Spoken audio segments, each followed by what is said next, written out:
Do you accept your existence on the planet with a certain peace of mind? Well, I accept my existence. I don't accept the situation that I find myself in on this planet now. I think that's a real struggle. The situation being? That I live in a culture which is permeated by dominance and oppression, and that's not only within my culture, but it's around the world.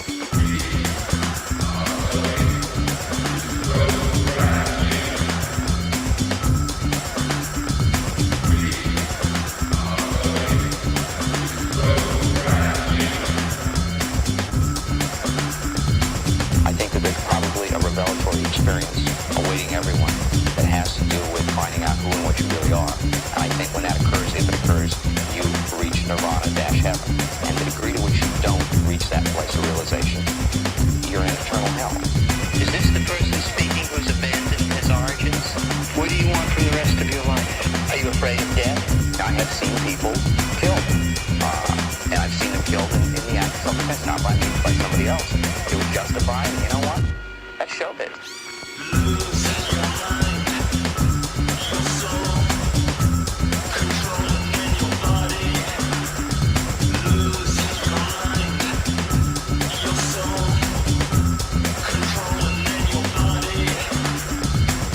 Do you have murder and rage in your soul?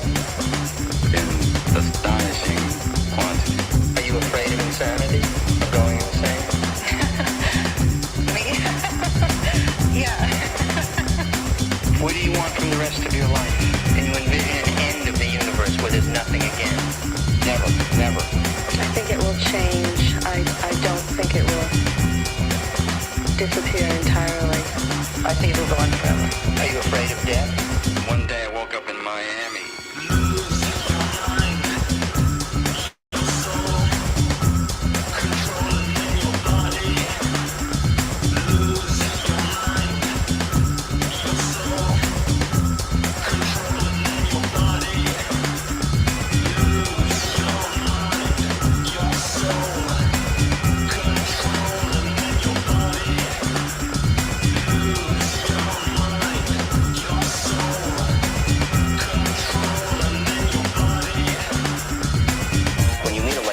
Well, would you like to make love?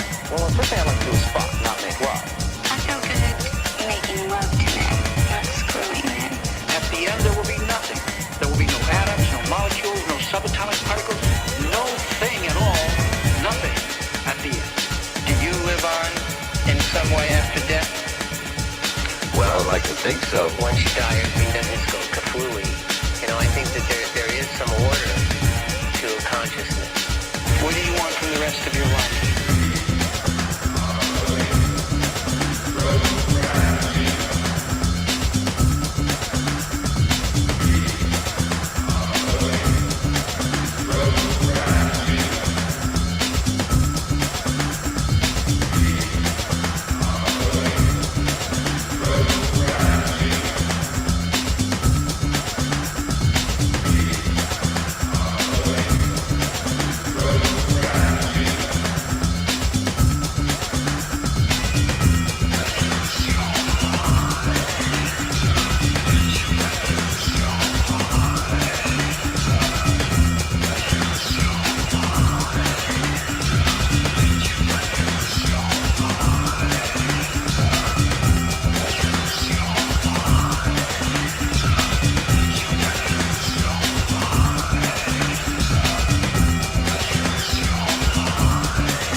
Infringing on people's rights. They laugh at you, or they jump out of cars, they rob you. Somebody comes and giggle at you.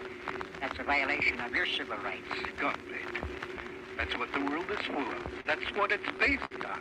That's what this economy is based on. Are you telling me that you don't see the connection between government and laughing at people? Listen, somewhere they gotta hang them. I would take my belt off and I would whack. Keep that coaxing your eyes slide them across the face. I think they should be with fish. And that way they could only prey on fish. Possibly fines, exile. Mental institution. Correction, place you could use a baseball bat on them. A good whack and a sheep. They might even jeopardize the fish. Dog, not halibut. Contamination. In that house. The Alcatraz jail. Wrap it up now. Thank you. Excuse me a moment. Yeah, happy Sunday. Blessed Sunday. Uh, well, the title doesn't really bear any resemblance to the content here. Oversensation and fatigue, I see. I was going to talk about black fatigue, but who wants to talk about brown and black people? It's everything is just a distraction now. There is really one thing and one thing only to talk about. You know what it is. Everything else feels like a distraction. It feels like going back 10 years and talking about Islam, to talk about. All of these things remain: the trans issue, the, the Negro problem, um, all of it. They all remain genuine problems. But there is really one head of the beast problem that we need to tackle. Um, and if you're not focused on that, everything else is really a distraction. And I can't stand seeing people who are focused on that so much. But we'll talk a little bit maybe about that later. But I want to talk about Alex Jones. So I hadn't been paying attention, of course. I'm not even necessarily such a huge Alex Jones fan. I don't know that he's actually been right. People started saying when he came back, and this weird sort of thing happened where a bunch of people, I look at Jimmy Dore as a bellwether of this, one of these many little shifts that occurs out there. Jimmy Dore, who's kind of dumb, frankly, is kind of a dope. Uh, I like the guy. I like him and Metzger, Kurt Metzger, who's also kind of a dope. But I mean, Jimmy Dore went from being this doctrinaire liberal, making fun of Alex Jones and talking about health insurance and corporations, man, you know, and totally sort of oblivious to what was really happening, but just comfortably in that position, right? Smugly, comfortably maintaining that post over there working for Chunk Uyghur. And to his credit, I think, watching the whole Trump phenomenon unfold, he saw what was obvious, and this probably happened. Did happen to a lot of people. We've seen it happen. That in squashing Trump, the powers that be squashing Trump, which wasn't really about squashing Trump, it was about squashing you and me. Eventually they just co-opted him because he never was our guy in the first place. But he definitely was a problem. For what we're viewing, I mean, for lack of a better understanding of what's happening, because it's really opaque to try and figure out exactly what's happening. Some people like to make just so stories about how everything's happening because that's the way the Satanist global cabal wants it. That's dumb. Obviously, we're dealing not with a small cabal running things from central command, but we're dealing with, I always say, we're not up against a conspiracy, we're up against a culture. Now, that culture is conspiratorial, it runs many scams, conspiracies, psyops, everything else. But what we're up against is a culture, right? And they are inculcating the vast, stupid mass of people in that culture. And that started coming apart with the arrival of Trump. There was sort of uh, almost like this last ditch effort. It really was. That's the way I viewed it in 2016. I voted for Trump. It was a last ditch effort to stop this train, right? That was leading us into this disgusting, dreary, boring, slave state world that they're still guiding us toward using AI and everything they can marshal. Um, So they sought to crush Trump. And Jimmy Dore, to his credit, saw that happening and soured on it. You know, he was supposed to jump in. He was probably at first taking a a joyful role in that. Yeah, Trump, he's so easy to hate if you're a leftist. He's so easy to mock. Um, but you know, he flipped. But then he flipped to the point where he decided that just everything. He was one of the guys, and other people did this. All of a sudden, they started saying, "You know what? Alex Jones. We used to make fun of him. We used to hate him. He was right about everything." No, he wasn't. He's never been right about everything. He's always been off, and it was only recently that he came off of his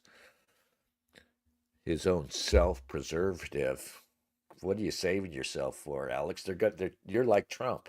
They're going to crush you anyway, but you're going to try and preserve yourself by defending Israel and saying, "Oh, it's not about Israel. It's about I don't know. Are the Templars still out there? Yeah, it's all about the Illuminati and what's the one I'm trying to think of? The Masons, the Freemasons. Phil the Kill says AJ has morphed into a human baked potato.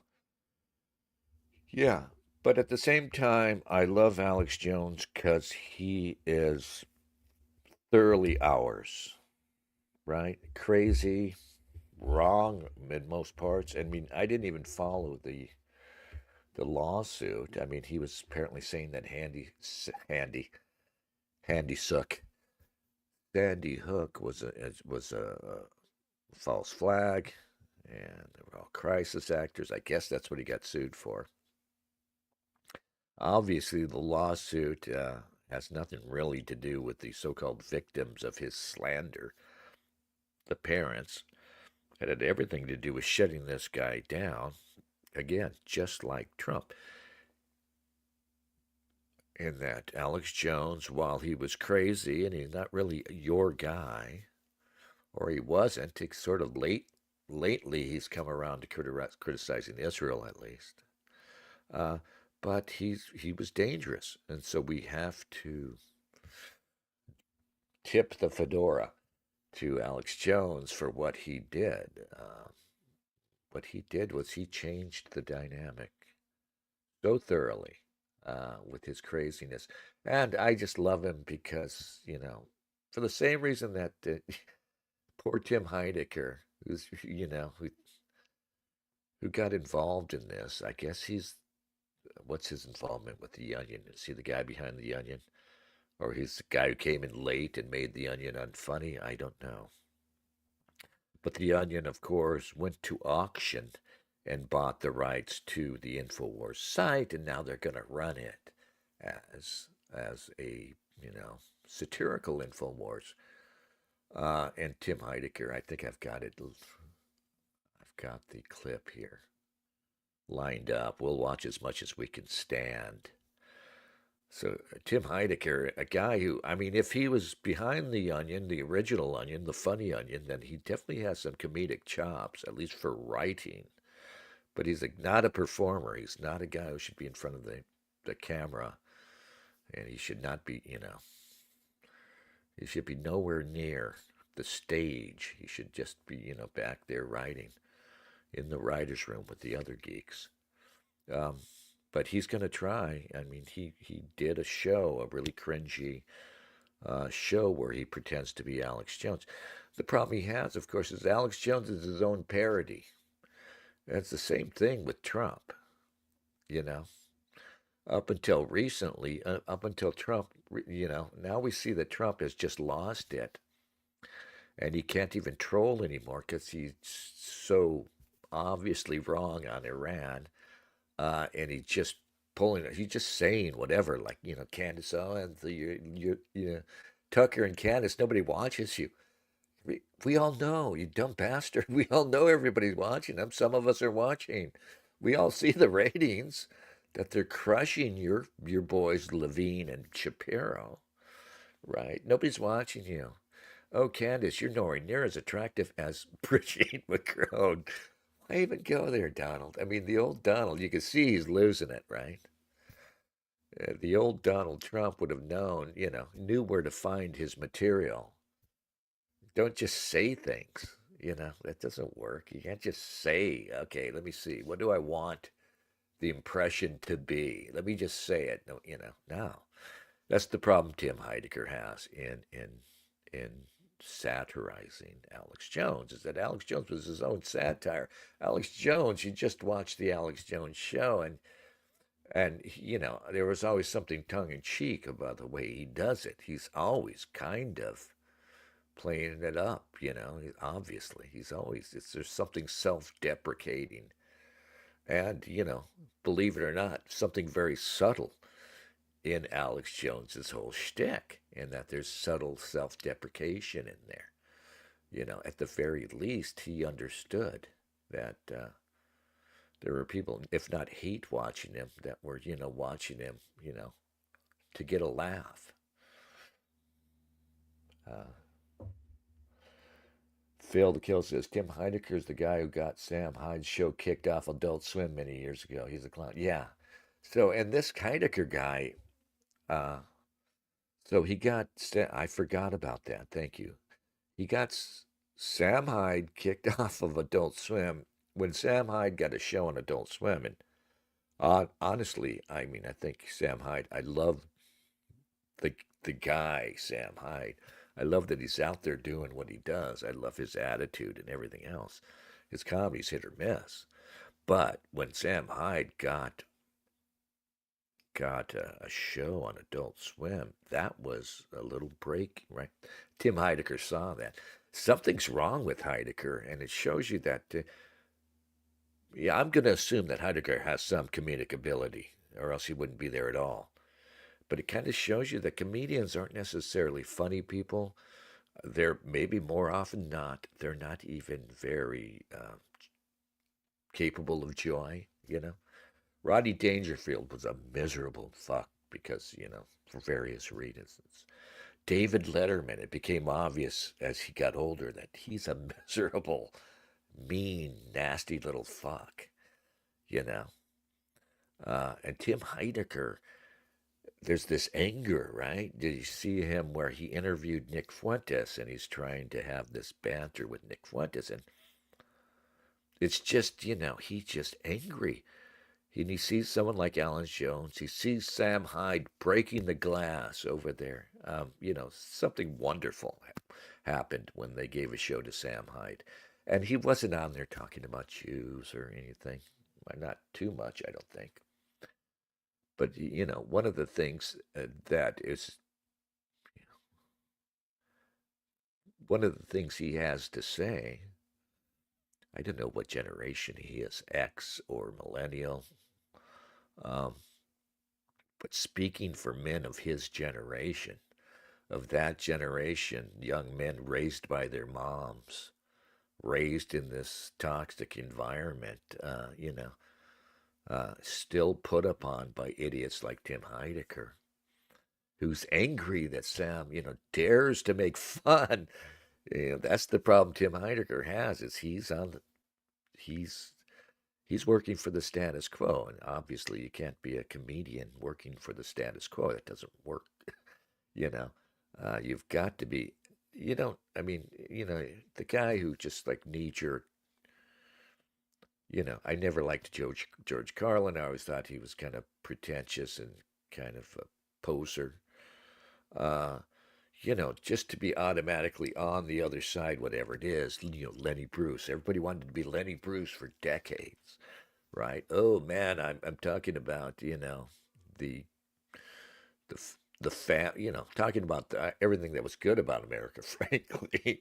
Lenny Bruce was a junkie. He was all about, he was just, kind of resentful that America wasn't more exciting, He was kind of resentful that middle America was just boring to him. But anyway, I'm getting off track, as I always do. A guy like Tim Heidecker now has to defend the status quo. He has to defend, feminism, you know, the trans movement, this notion of anti-racism and everything else. Um, and when he goes on and you know, it, it doesn't work because it's so clearly that's working through him, that agenda. You can just see it, you know. And his impersonation of Alex Jones is technically spot on. He's got the mannerisms and the voice and everything else. Again, the guy's got a face that doesn't belong on camera.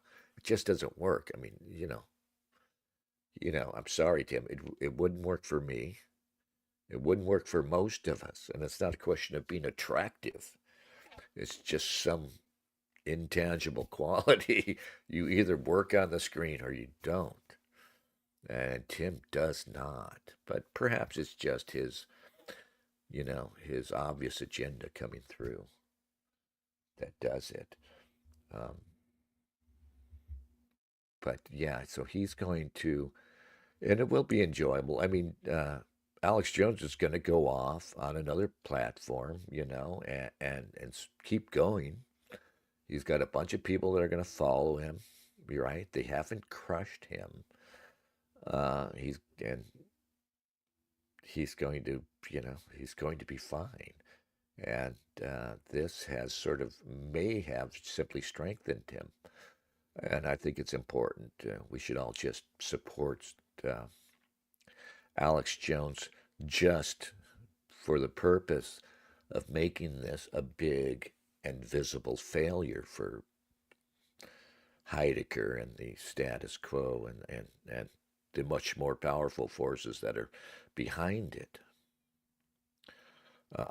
Perhaps they tried to co-opt Alex Jones, Perhaps they must have reached out to him, right? Let's get you on board with the Iran war, for instance. Let's get you on board. Well, it was probably too late by the time this latest war came around. Maybe Alex Jones has been on board, but he wandered off the reservation. And maybe I'm wrong about all this, and the lawsuit is actually about so-called victims of the parents of the kids killed and everything else. Who knows? Let me show you my encounter. I actually had a real-world encounter with Alex Jones at the 2016 Republican National Convention in Cleveland, Cleveland, Ohio. Was it Cleveland?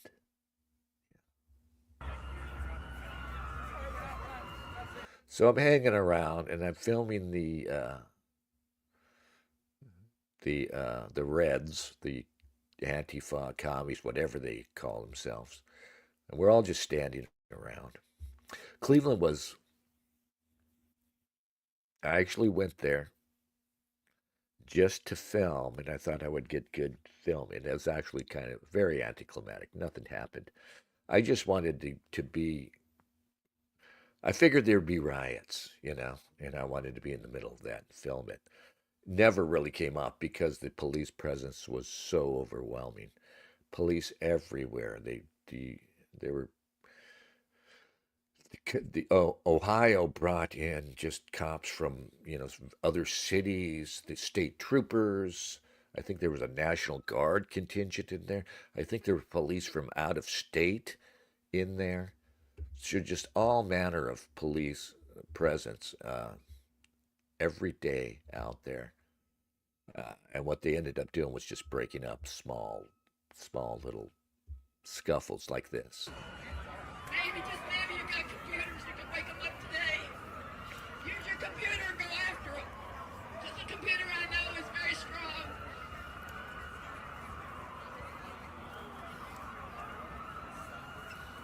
This is in the little downtown central square near where the RNC was taking place. Okay, somebody important coming through, I think. All right, well, here we go. It's Alex Jones, apparently.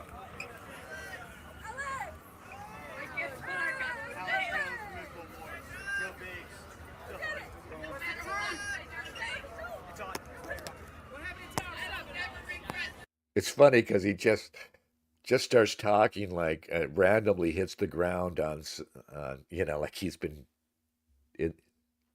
been talking already, right? Like he just picks up in mid conversation what he's going to say.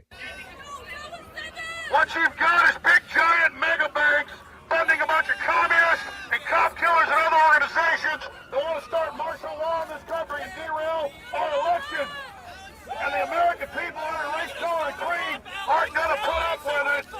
And that's what this comes down to right now. The communists are a bunch of murdering scum worldwide, and George Soros is a Nazi collaborator funding these organizations trying to bring in total tyranny.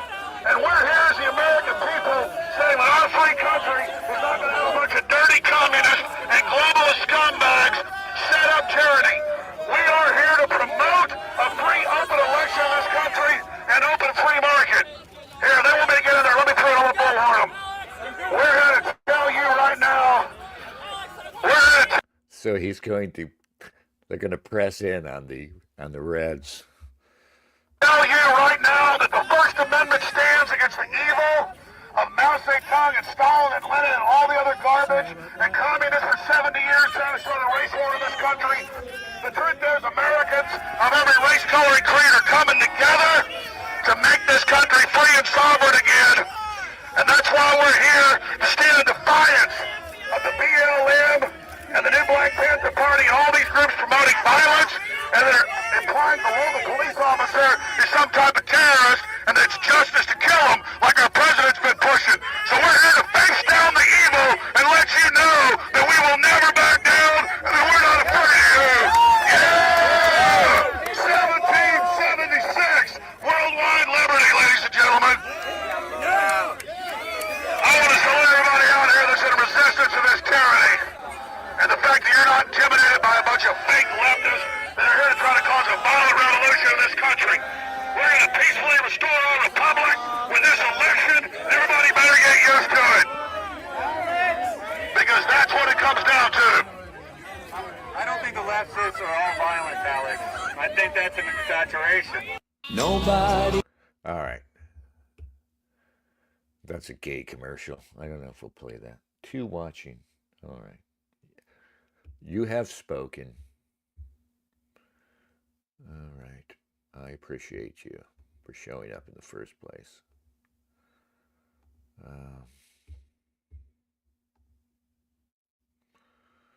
I do. I really, really do.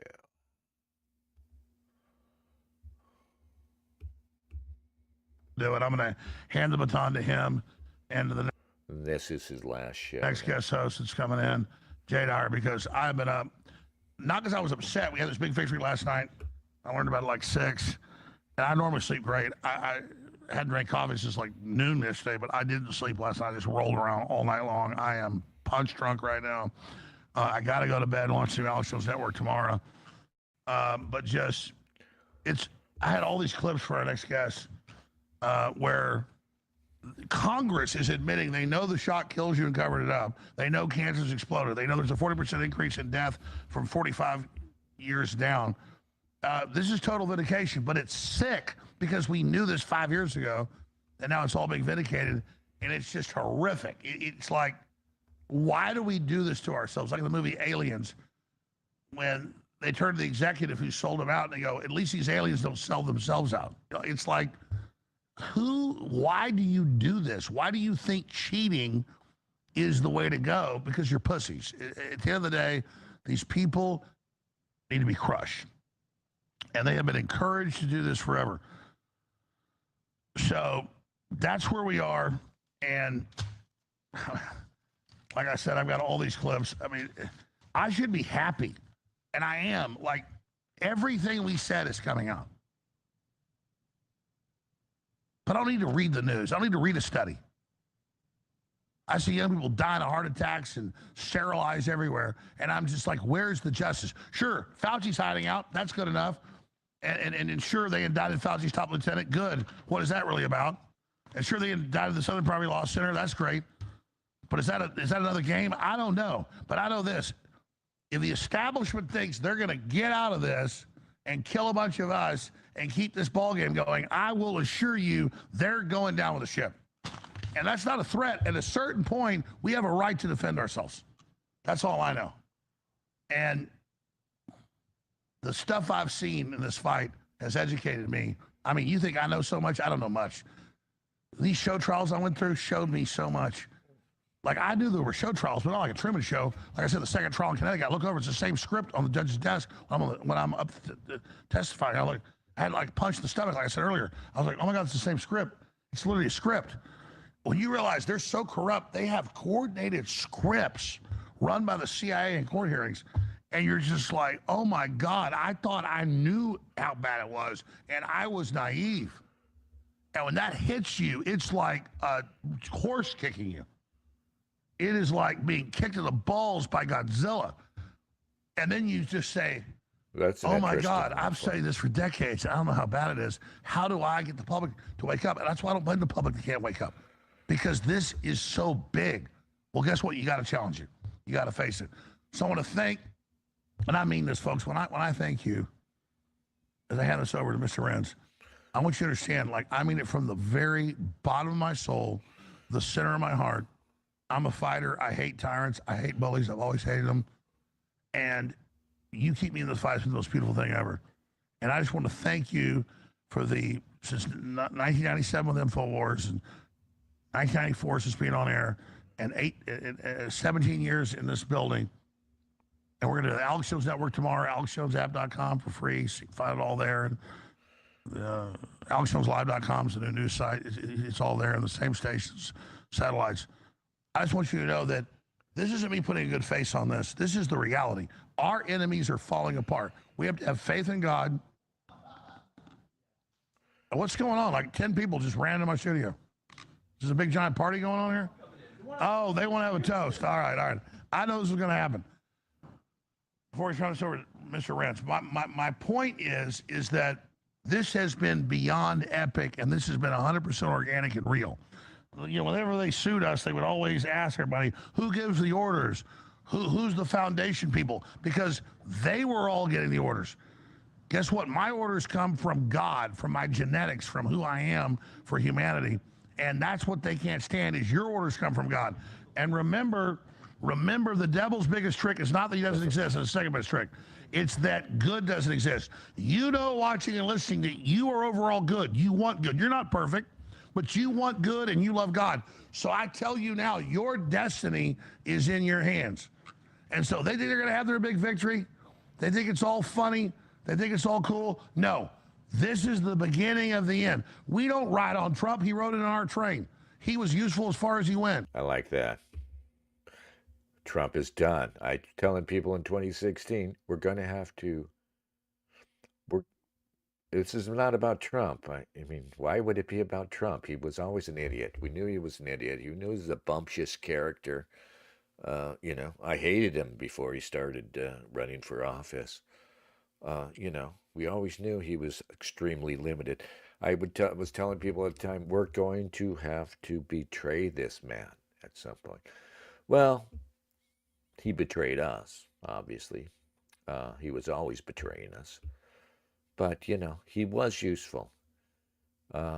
Whatever, you know, going on in that fucking addled brain of his, whatever the reality is of his ambitions behind it, you know, whether or not they've always had their hand up his ass, you know, the Jewish power that finances him, you know, he has done, let me give a thumbs up here.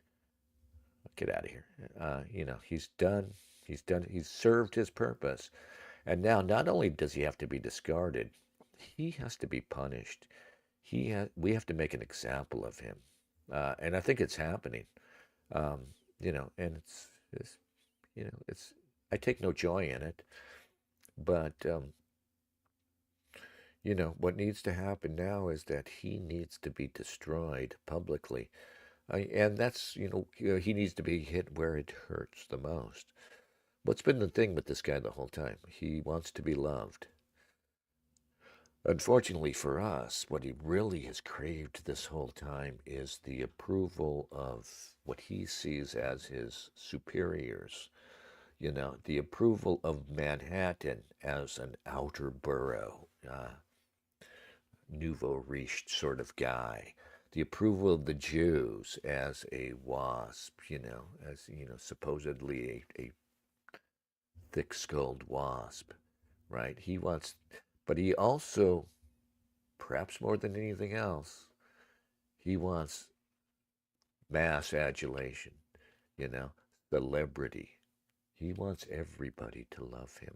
He wants you and I to love him, That's always been his goal, and it's always been his weakness as a politician.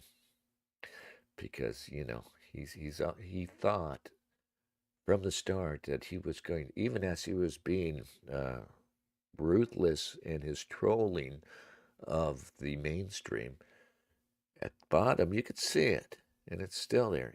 At bottom he always thought and wanted to and strived to win them over. You're going to love me whether you fucking like it or not. I am going to force you to love me. That's Donald Trump. So the worst thing we can do for him is make him go off to his rest, knowing that he is widely hated. And he's despised, he's despised by his Jewish friends, he's despised by Manhattan, and above all, he's despised by the common man. I'm sorry, Donald Trump. This is your hell, to which I consign you, because what you've done it's unforgivable. You're destroying the country. You're literally destroying the country. No single man has done more to destroy the country than you have. By bringing us, by leading us along in one direction and then pulling the rug out from under us and going full neocon. It's unforgivable. And, you've got to be rich and fat and successful your whole damn life and powerful at the end, So this punishment, it has to sting. It needs to sting. We need to make an example of you, And don't cry, you big fat bitch. Don't cry because, like I said, you've got to reach the age of 80 being, stinking rich, eating off of fucking gold platters, basically, eating your shitty slop off of fine china. So we're going to make it hurt. It's going to hurt at the end. It's little solace to us. And it's not about making you hurt. That's not the point. The point is about discouraging the next guy. The point is about reclaiming our country. The point is about bringing down the wrath of the people. Because we don't have God's wrath at our disposal, but we do have something, the next best thing, the wrath of the mass. Anyway, let's see what Alex has to say. But humanity is unstoppable if we get in alignment with God. So go to Christ, pray to Christ, ask for God to atone you and to rebuild you and to lead God and direct you, and we will win. So I'm going to hand the baton for the next 30 minutes to our guest here, Tom Renz, and then Jay Dyer's going to take over. And then we're going to air hours of all the Sandy Hook documentation that was run by the CIA and the feds. And then we're not here anymore because they're turning the power off at midnight. Private detectives are coming in to close the doors. And they're going to act like they've got their big-ass victory. But notice the state court just blocked the little rat confessed Satanist from coming in to wear our skin for months while we launched a new operation. We're going to sue them for civil rights. We got whistleblowers. We've only begun to fight. But it's only because you buy the products at thealexjonestore.com that we're able to do this. They keep asking, why are they doing this? Why do they keep fighting? Who's the deep state? Who's the deep money? It's you. You are the deep money. You are the reason. And here's the great part. Our new owners, our new people, I have Controls News Director, everything I want, host, everything. They're ready. And I will sit there and live in a modest house with a modest car, which I love. And they think, oh, we'll take your money, Joe. Shut up. I'm ready to die for this. You think taking money from me does something? It makes me want to strangle you spiritually. It's a joke. Yeah, that's another thing. There's no stopping you if you don't really. Money is powerful, and ultimately, for us to win, we need to gain power. We need money. We need all that. But individually, if you don't care about money, if you just realize, hey, the money itself is nothing, right? If you don't care about the acceptance of that drooling, dull, conventional middle, right? If you don't, there's no stopping you. There's nothing we can't achieve if we just realize, fuck the money. We're willing to die in poverty. We're willing to, we're willing to fucking, I'm going to say eat out the garbage, but yeah, we're willing. We don't care about the money. That's the problem, right? For all the sellouts, why are they bitches? Why are they slaves? Because of the money. Because the money lured them, right? What is our problem with the Jews, right? If we don't give a fuck, let their love of money be their demise. Let our indifference to money be our strength, right? There's no stopping you if you just get, I don't care about the money.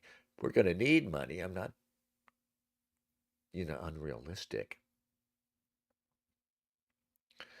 But this idea that I've got to live in a great big house, I've got to drive a car, I have to have the envy, because this money's not about money. Money's about striving. Money is about outperforming the guy. It's all about comparing yourself to the next guy. It's all about envy. It's all about that. What is it, the Hindus?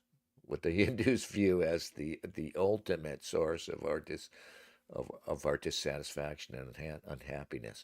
This comparing ourselves, this envy, fuck that. I see rich people all the time that I think are ridiculous. I do not want to change places with them any more than I want to change places with a horse that's, a horse that's put out to stud and it spends its days breeding, Well, that sounds pretty cool, but he's still a horse. He's still dumb as fuck. He's still a stupid animal, I will not give up, isn't this what we're all fighting for? You're not going to give up your sentience, your awareness to be a slave in ignorance. He doesn't know he's a slave and he has every need satisfied. Well, golly, still, he doesn't know, right? That's the real hell. To be unaware of your circumstance, to not know. Forget know thyself. What the fuck does that even mean? That's not what I'm talking about. But to be unaware of your place in the world is the real hell. Everything else is bullshit noise. It empowers me. And so now you've got all the people and the network that's launching that we're going to hire all these hosts, all this stuff, who are ready with all the people who know to sue your ass back. We don't just take lawsuits, we sue you, and we win, and we have your whistleblowers. We have you. You've walked into our trap because we don't start fights, but we finish them. And I'm telling you, it's all glory to God. I never bluff, folks. If you knew what we had, the whistleblowers, the documents, we have royal flushes. They are screwed to the moon. And all glory goes to Jesus Christ and our Heavenly Father that leads, guides, and directs us. We commit ourselves to God in this holy fight, and we are committed. And if God stands with us, who can stand against us? And that's how I close out. So I salute you all. What a crew. The hell we've been through has only made us stronger. Let me ask you, would you have any other way? No. Are you not stronger now in this fight? We don't have anything in here. Yeah. I salute this crew and all the viewers and listeners to this fight, and I commit myself to Jesus Christ's hands. God bless the InfoWar. You are the InfoWar. It lives forever. We're going to play Frank Sinatra Blue Eyes and come back with the great Tom Renz and then Jadar to close this out. God bless you all. That's it. The next phase starts. The real war begins now. It's the nuclear age. Oh no, not me. I did it my way. For what is a man? Should do a Who sort of thing where you just destroy the stage, right? That would be awesome. All right. This is Heidecker. I got to take a leak. I'll be right back.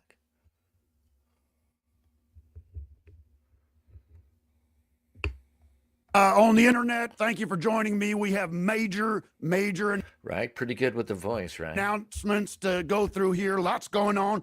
Lot of turmoil the past couple of days. On our road to total victory, we have just won a major battle, folks. Okay, Alex and his gang of liars and scoundrels have been cast out into the street. They have lost Infowars, Infowars.com, and their various platforms now. They have been cast out, ladies and gentlemen. And make no mistake, we will be the new Infowars. Now, we got to go through the machinations of the court, and we've had some setbacks over the past couple of days, but that is not stopping us. It is not tempering our resolve. Over the next several days or weeks, you will see much more coming out of this. So I just wanted to give you that. As you know, in the past couple of days, this third court of appeals down there in Texas has granted Alex a temporary stay, delaying justice for the Sandy Hook families, all right? This is merely a distraction by the courts.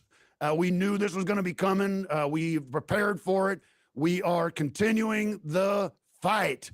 We are never been more resolved to seek restitution and justice for the Sandy Hook families. Now, in the past couple of days, my reputation as a comedian and as a podcaster and as an actor, if I look familiar to you, you might have seen me in the movie Bridesmaids and a number of other pictures and television shows, as well as my own work. My reputation has come under attack by Alex Jones and his cabal of liars and scoundrels and criminals. And I can tell you it's been difficult for me and my family, but my resolve has only been strengthened by this. I can weather these personal attacks. You can come at me all day long. It's obviously too on the nose. Technically perfect. He's got the voice and the mannerisms, and even the content here is just, I mean, maybe he just lifted the script from a actual show and then just tweaked it a little. I mean, this just sounds exactly like something Alex Jones would say. But look at the look on Tim's face. You can see the way he's going about this with hate. You know, somebody pulled up a clip of Norm Macdonald talking about doing impersonations. And he said, you know, you got to like the person you're impersonating. I don't know if you got to like them. There has to be some sympathy, something. You can't just hate them through, you know, down to your fucking toes. You hate them the way Tim Heidecker hates these people like Alex Jones. There has to be some sort of sympathy for him or something in you that says, you know, that that they're just a person like you. You know, that's why, you know, every time you see somebody doing a Hitler thing, right? Whether it's that ridiculous, who was the silent film guy, Charlie Chaplin, right up to the present. Anytime someone does a Hitler impersonation, it's just absurd. You know, it's just not funny. Above all, it's never ever funny. I suppose sometimes it can be funny when it's not strictly. Anyway, when you just insert the Hitler character into a broader comedic context, maybe it can be funny. But even then, you're just invoking this ridiculous image we have of Hitler. But yeah, there has to be something like, you know, something like love for the character you're mimicking. Like even Stephen Colbert, who did so well, basically satirizing Bill O'Reilly on his show for years, right? Well, at the time, you know, he didn't have respect for Bill O'Reilly. He ridiculed Bill O'Reilly. but he didn't seem to hate Bill O'Reilly.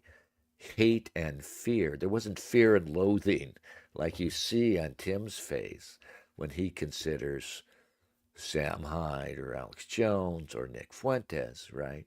There's this, he has that same irrational, paranoid sort of hatred that the Antifa people on the street have. That level of hate, that unthinking hatred for their opponents that defies understanding.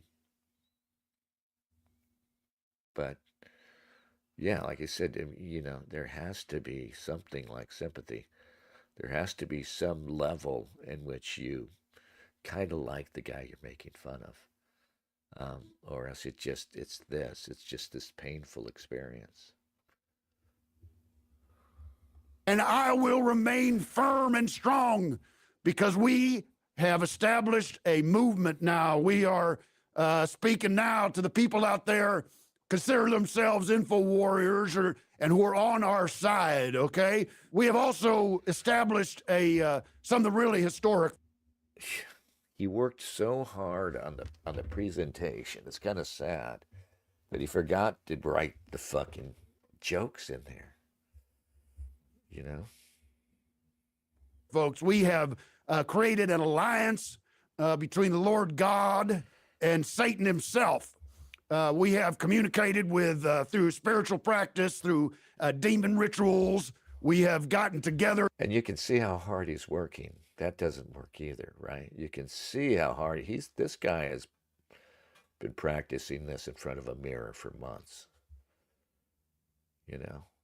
Jesus. Tim Heidecker, you are the least funny human being that ever lived, really. I mean, and this goes on, 18 minutes. Lord Almighty. I want to say, Tim, hello. This is the President of the United States of America. Here we go. It's going to be Trump. And again, same principle applies.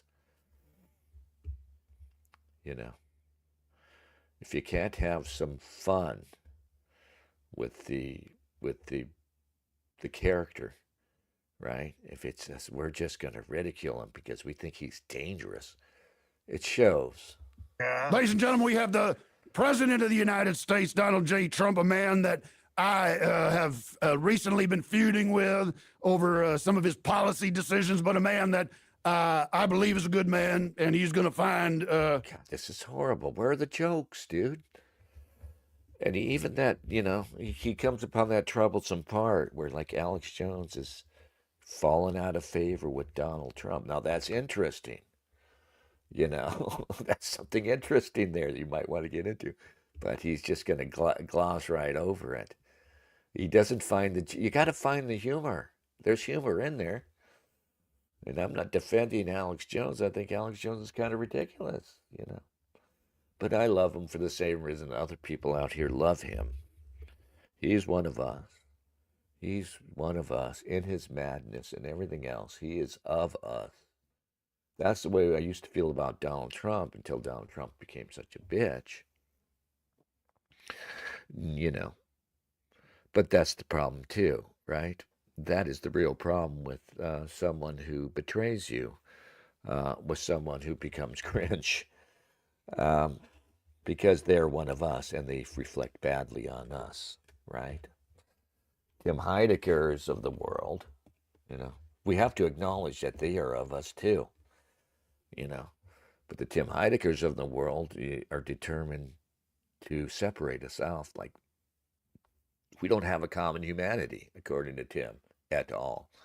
There's no. They're the good people. It's a Manichaean struggle between the good people and the bad people. Not even between a good and bad, a platonic, conceptual good and bad. No. It's the good and bad people.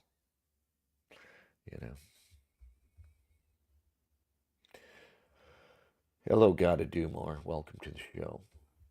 I don't know. How much more can we take of this? He's going to find his way through all. Because she's not as beautiful as Melania. God, this is so awful. All right. Well, we can't have that. We just can't. All right, let me get rid of that. Let me just play a clip of something Nick Fuentes. I guess it's all about Nick Fuentes now. But here's something Nick Fuentes said that I think is worth sharing. He's talking about Daily Wire, and Fuentes has the right idea.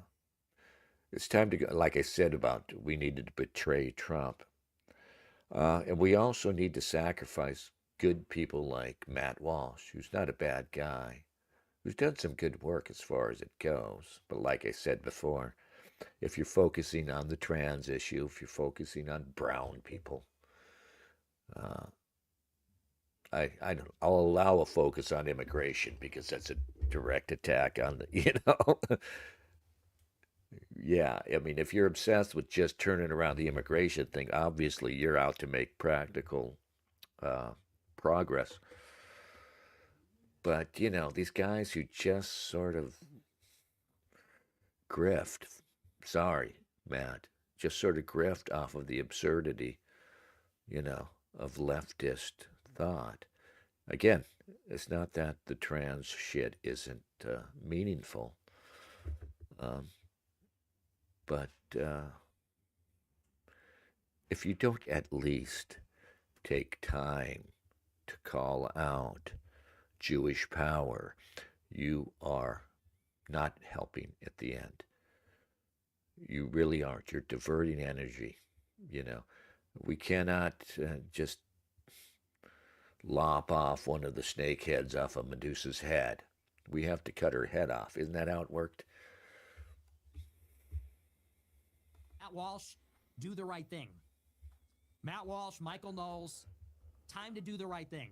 So when I look at the Daily Wire, this is a very critical battle. This is extremely symbolic and important in the grand scheme of things. And I will tell you this, they're not going anywhere. They're going to be around forever. The only thing that's going to tip it in is if the Goyim rise up from within. That's really it. If Walsh and Knowles stay at the Daily Wire, they will trudge around forever. They will trudge along. They're never going to go away. But if Matt Walsh and Michael Knowles, if they grow a pair and say, you know what? They don't even need to say why they're doing it, but they just need to take a hike. If they just leave, it's like Luke Skywalker and Darth Vader. Like, you're going to sit there and let Ben Shapiro electrocute Brett Cooper and Candace Owens? They're suing Candace Owens. They're making fun of her with her own show. They hired Brett Cooper's... Yeah. What are they... They're doing to Candace Owens what The Onion is doing to Alex Jones, right? Isn't Candace a friend of yours, Matt? They call it maid of honor at her wedding? Calling her an anti-Semite? It's like you're letting them do this to your friends. You're letting them betray the country. You got to pick Ben Shapiro up, metaphorically, and throw him down the chute in the Death Star. But if one by one they leave, and then you get Daily Wire, it's just Ben Shapiro and Andrew Klavan, two evil Jews shaking their fist about anti-Semitism, then people go, whoa. So that's really all it ever was. It's this decrepit... That's it, And we used to do, the Luke Ford show when we were stupid and unenlightened. And, we needed to leave that and let him sit there with his, whoever he's working with now, but isolate them. Let them sit there by themselves and preach their nonsense. It stands out in stark contrast, If you're there, and even if you're debating with them, right? Oh, look, they're debating. They're accepting challenges to their worldview. No. Let them sit there by themselves and preach their bullshit, their idiotic nonsense. Let them do that. I mean, it's the least we can do. I mean, the other side owns everything. The other side owns the megaphone. The other side owns everything, right? They own cable TV, they own YouTube, they own even Twitter, X, ultimately. They own that. So do not participate, right? I'm on YouTube. We're going to say what we think, and we're going to have to watch what we say. But We're not going to entertain any stupid ideas, right? We're not going to say about the half-ass people like Matt Walsh or the half-ass people like Passage Press or, all these people talking about the good Steve Saylor or any of these people who are half-assing it, who are just diverting energy, wasting energy and time above all. They're wasting precious time, right? By getting us to talk about anything but Jewish power, right? We just talk about the mechanisms, its weapons. Oh, and we don't know that it comes from them. There's all this other stuff. What about there's wokeism. What about the psychology of women? And, all of that matters, but it's like talking about the gears on the tank that is running you over. Who is driving the tank, right? I'm not into engineering problems, right? I'm into moral problems. Wicked, bankrupt, foreign influence operation. No one watches them. No one likes them. No one takes them seriously. It's just these two old Jews, these two nasty, wicked, mean-spirited old Jews. Two of the least appealing human beings on the planet when you leave them. I mean, Mark Levin, he's never had an honest audience. He's never had an organic appeal. He's always been this guy that they just put up there. And he's always been a guy who's played, like I said, who's curried favor by talking about black people, brown people, and talking about all of these other concerns that we share. I don't even know if he shares it.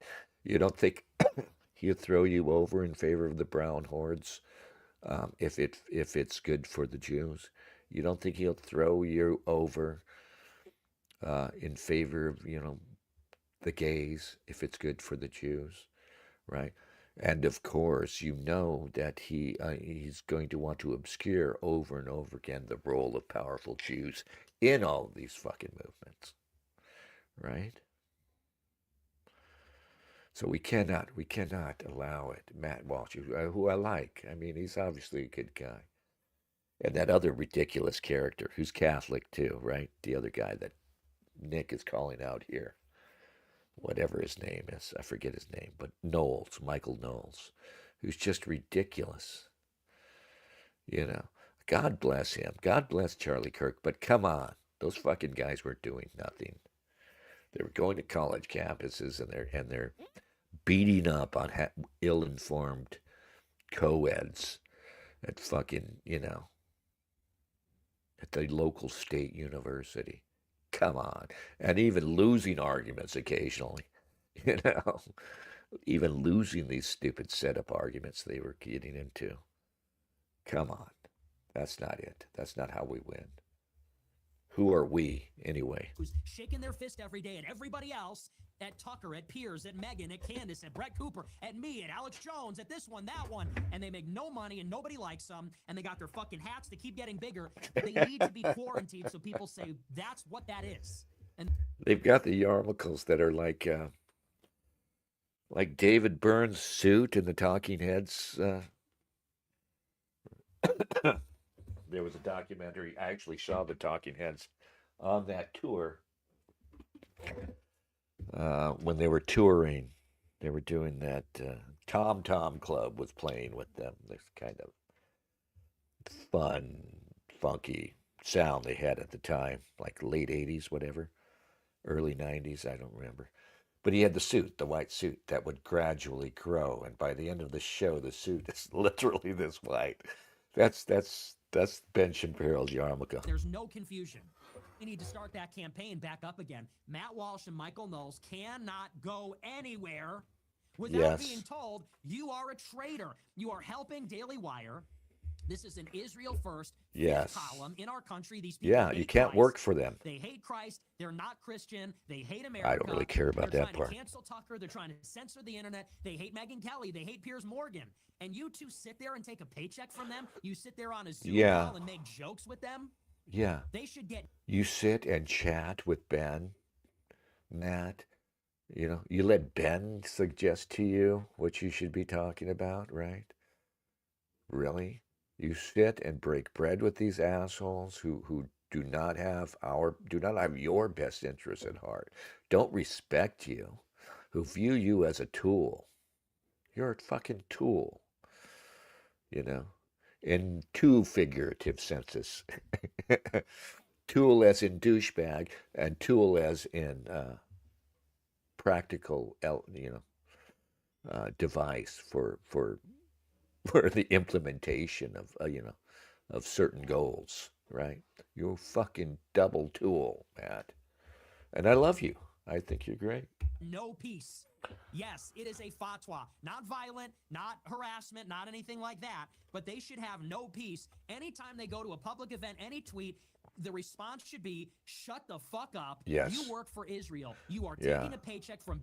You know, and I always kind of hate a lot of the things like people thought this was a great, funny thing to, like, every time a Jewish person on X would post something, whatever direct they would post, you just put underneath, you're a Jew.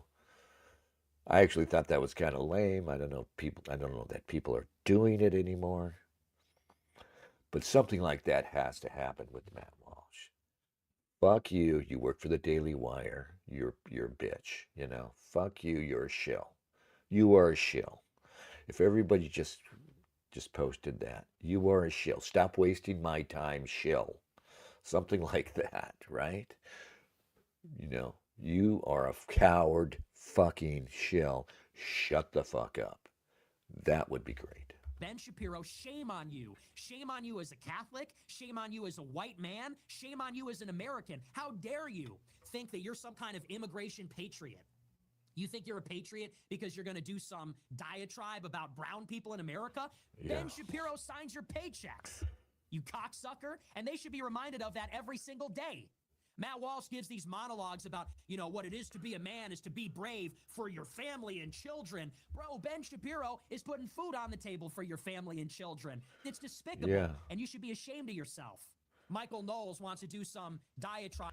It reminds me of The Godfather when Michael is trying to get one of the other Italian mob bosses to squash a beef with the powerful Rothstein, the Meyer Lansky-like figure, Hyman Roth, sorry, right? And he's telling this old Guido, I've got business with Hyman Roth. I don't want it disturbed. You're gonna suck it up. All this Hyman Roth's family is destroying this Guido's neighborhood, selling dope, selling heroin. It's funny, isn't it? How stereotypical it is. As the Guido says, they recruit spics, they recruit niggas, and it's all whores with them and dope, he says to Michael Corleone. Michael Corleone insists, I've got important big deals with Hyman Roth and I can't have this. And the old Guido says to him, I eat in Brooklyn or wherever the hell it's from, New York, whatever neighborhood I think he mentions. I eat, my family eats in Brooklyn. It doesn't eat in Miami with Hyman fucking Roth. That's what we're telling you, Matt Walsh. Our families eat out here in America. We don't eat with Ben Shapiro and all the people behind him. But that's whose tit you suck off of. And don't come around here trying to be cute talking about the trans identification. Oh, can you believe the latest black misbehavior? Shut the fuck up. These are all things we know. You're going to tell us things we know. Arguments that have long ago been won. Just so we don't talk about you-know-who. Sorry, Matt.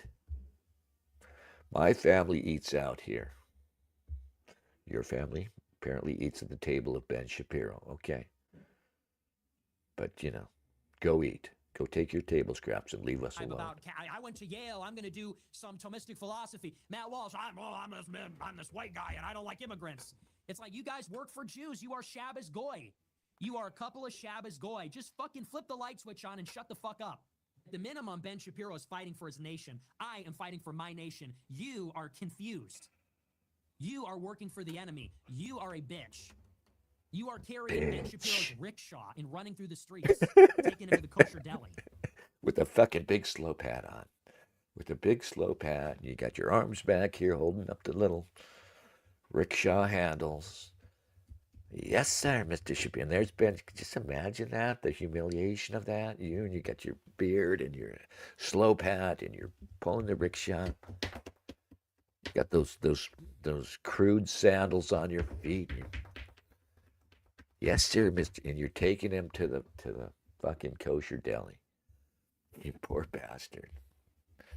I hope the pay is good, but like I said, there's no stopping us if we don't care about money. I'm not saying if we don't, we have to be realistic. We're going to need some money here and there. But personally, there's no stopping us if we don't care about money, if we don't care about respectability, if we don't care about a big house and a nice fucking car. I hate nice cars. I see a nice car and I think, schmuck. At least half or more of the people I see in nice cars are driving, are paying out the ass. They're paying far more than they should justify. If they have families, shame on them for driving a Mercedes, and you're a guy who makes 150 grand a year and you drive the latest Mercedes, and you just went and bought it, put nothing down, right? And you pay $1,000 a month to drive that fucking piece of shit car. It's not even a good car. I mean, it's a nice car, but it's not dependable. And, you could do a lot better buying Japanese, but, anyway. You got a car that spies on you. I've got 2 old cars and a motorcycle. I feel ridiculous having that. But, they're analog. There's no computer shit on them. There's nothing. It's a car. It's a basic machine. They're not going to spy on me through my car. They're going to spy on me through the internet.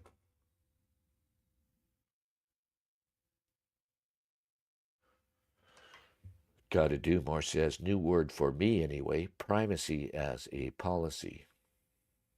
Whites must take care of whites first. Will help nods, but only after white problems are addressed. Yeah. I have no problem with nods.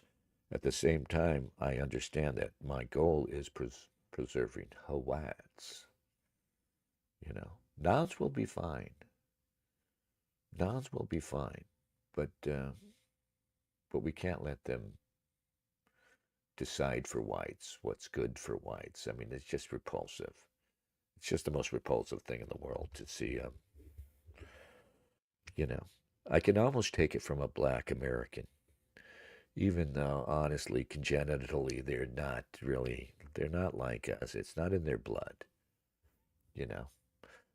Our ways, just as their ways are not in our blood. But they come from a population that's been here for hundreds of years through no choice of their own, and some of them, many of them, adopt a genuinely conservative, common sense approach. Yeah, I can appreciate that. But I still don't want to elevate them. I can't elevate them because I can't trust them at the end of the day. But above all, I can't have a Vivek Ramaswamy talking about, what it means to be an American. Just be quiet, man. Just don't embarrass yourself. You barefoot fuck. Just stop. I can't have it. I can't have people with no real connection to this.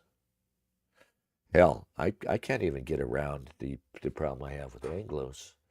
I mean, I have to accept the Anglos. I live in an Anglo world, but my blood and my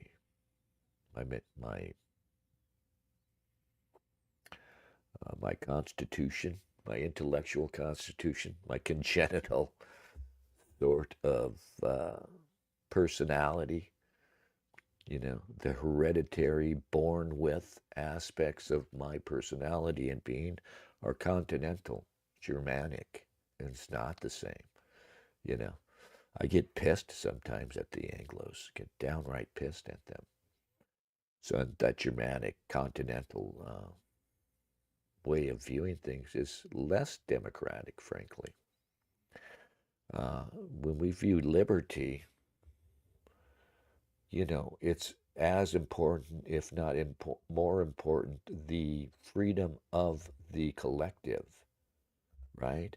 People get confused and they read the rhetoric of history, the historical record. Freedom is constantly talked about, even outside of the democratic context. Freedom, right? Well, there are two kinds of freedom. There's the freedom of a nation. Is a nation free in that it is sovereign? The freedom of a collective, a group of people, usually an ethnic group. Are they free? Are they under the control of another ethnic group like we are now? Or not?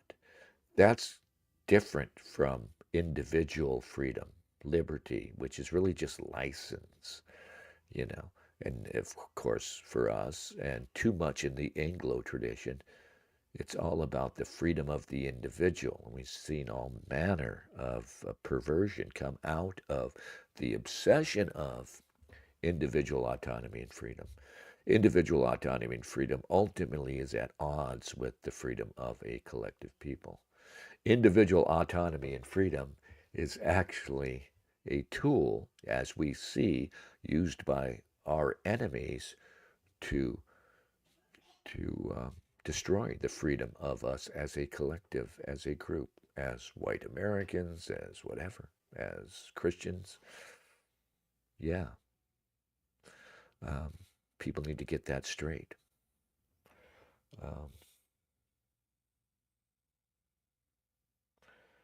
Yeah. Nobody has anything to say about that.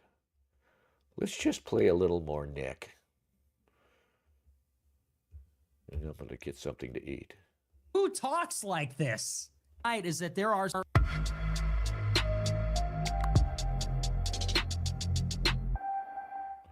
I guess our first story, I want to talk about these Daily Wire layoffs, take a little bit of a victory lap. Our first story of the night is that there are some massive firings underway at the Daily Wire headquarters in Nashville, Tennessee. And it's disputed exactly how many people are being fired and what's going on. But it all started when one of their reporters tweeted today that he's out of a job. And it was so funny the way that he said it. He said something like, I was affected by the layoffs today. It's like, that's a funny way to say your bitch ass got fired. That's a funny way to say you got fired, right? I was affected by the layoffs. And then it was reported by a number of different media outlets that, yes, there was apparently a huge round of firings. Candace Owens jumped in and said it may be as much as 50% of their total staff. And this is the story. We're going to go through it here. It says, quote, the Daily Wire has been hit with another round of layoffs. Ben Shapiro's right-wing media company confirmed the layoffs in a statement to the media on Friday afternoon, saying that impacted staffers span, quote, a number of teams, and that the layoffs were largely concentrated at its Nashville headquarters. The statement said, quote, today, the Daily Wire made a difficult decision to restructure the organization, which included layoffs to a number of teams. We are deeply grateful to those impacted. Their contributions were instrumental in building the Daily Wire into what it is today, which is what exactly? A failing dumpster fire of a media company, a failing joke that nobody takes seriously. We are deeply grateful to all the losers that got fired. They were instrumental in getting us to where we are, which is we're firing everybody because we're running out of money and get no views. The statement continued, quote, the cuts were largely concentrated at our Nashville production office. As the company has invested in new formats, locations, and production models, our footprint there has evolved. Over the last year, we have added production staff in D.C., the Northeast, and Florida. This step allows us to focus our resources on an ambitious slate of new entertainment projects set to release this year. Additionally, we will continue to invest in our editorial team and investigative journalism, where we have already added numerous new reporters across the country and established a DC bureau with the seat in the White House briefing room. Whoa. Cameron Arcand, a political reporter for the site, was affected by the round of cuts. He posted about the layoffs on Friday. He said, quote, "Hey friends, tough news to share." Dude, I hate these. I know we love everybody, but I hate these people. This is a male. This is an adult male. All right. Nothing really to see here. What else happened out there? Well,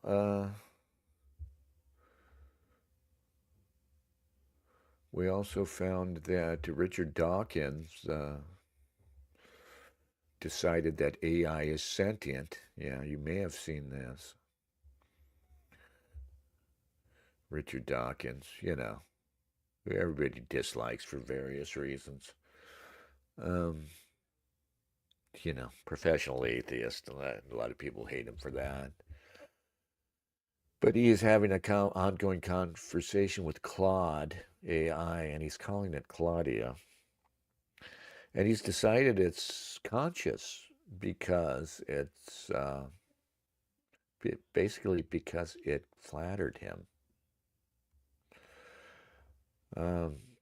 And I haven't gone very far in this. I've just read his tweets and people tweeting about him. He's become the subject on X for a while, for a couple of days because of this.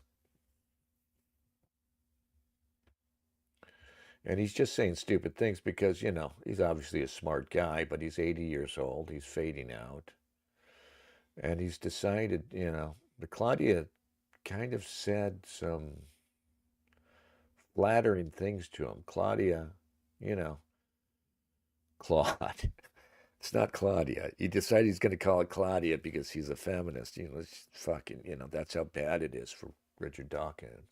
He got Me Too'd, of course, and I think he's, you know, had some independence from a lot of the leftist craziness. But he's decided that Claude, fucking Claudia. Why do you gotta say Claudia? It's like when people in books, they decide the default gender is going to be she. You ever come across that in a book, right? And so you're reading along, and all of a sudden, where it would normally be he for some sort of postulated circumstance, right? You know, a sort of random, you know, sort of random sort of supposition where they have to use a pronoun when talking about, you know, the word escapes me. A hypothetical, right? Say there's a hypothetical, and you have to use a pronoun, talk about a person, and they still use she, and it just drags, man. It's like false notes in a composition, and you know, and maybe there's no good reason for it. Shouldn't matter. But for me, it's like seeing black capitalized. You know, it's like, why even do it? Just don't do it. And there are people who do it who aren't even down with the bullshit reasoning behind it, but they do it. Or they capitalize white. That's how I'll show them.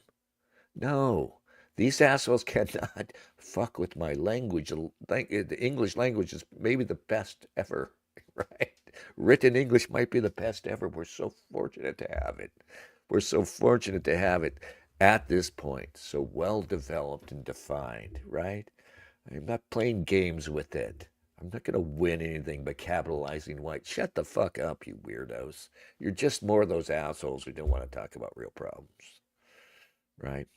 It's like running across CE instead of BCAD, right? BCE and CE, right? Common Era. And it's so stupid because Common Era is just AD. You know, And it's like, okay, supposedly we're all going to forget at some point, this is their goal. We're all going to forget AD meant Anno Domino, right? No. And somebody's going to say, some kid, Dad, what's common era? I mean, what's common about it? Common to what? How did they decide what is common era and what is not? And what we're supposed to lie to them? Well, there was this guy, and we thought he was the Messiah. Yeah, I'm not even that religious. I'm hopelessly irreligious. But I see that, and I'm like, I want to strangle you. I just want to throw you off the proverbial rooftop. I mean, come on. What is this nonsense? What are you achieving? Think about it. And there are people who do it, again, like with the capitalizing black and other nonsense, and using she instead of he as a default. I mean, they do it even though they're not down with it. They just fall in line. And they'll say, yeah, but there's no harm in it. Actually, there is harm done in it, because it's distinctly, this system, this historic system, this remarkable historic system that people gave their lives to, right, came from this Christian background. I mean, I'm being obvious. You guys all know this, but still, it has to be said, this common system was Christian. And the people, Anno Domino, before Christ and Anno Domino, this is, they should be allowed that, even if that fades, even if Christianity fades. We're going to erase them? Why? I mean, but, it's offensive to people who don't believe in Jesus. Well, tough luck, my Muslim friends. Tough luck, my atheist friends. Tough luck, Chinese, By the way, the Chinese don't have a problem with it, you'll notice.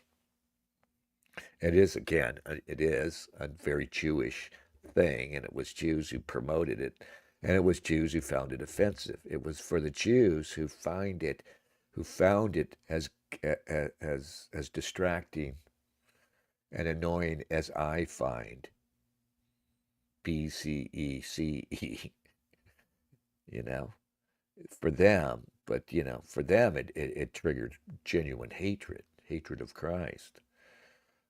So that's reason enough to oppose it. But, and people will say, what do you got a problem with BCE for? I mean, it's harmless. Well, I say that to the people who have a problem with BCAD. It's harmless. And, that it bothers you? That's fine. We're not going to erase part of history. We're not going to rub out some people from history. And that's what that is doing. It's denying the Christendom's contribution to history by erasing it. It's some fucking Orwellian bullshit, and anyone who takes part in it is a bitch. So stop doing it. Don't do it. Write BC. You don't even have to write AD. It's before Christ. And then you only need to identify one in this binary. I guess when you get down to the smaller, 100 AD, it kind of helps. But really, I mean, there's no reason that you shouldn't, the year 100 is 100 AD. You should fucking know that. Shouldn't, what, are we not dumb? Are we? I guess we are, but. All right, but you guys are not interested. Anyway, this was a short one. They're all short ones. But what we're going to do is every Sunday at 10 o'clock, 10 a.m., Bubba's Bible Study, and we're going to hit it hard. We're going to hit it hard and hit it often. All right? And you guys go out and enjoy the Sunday. It's probably sun where you're at. There's sun where I'm at. Thanks.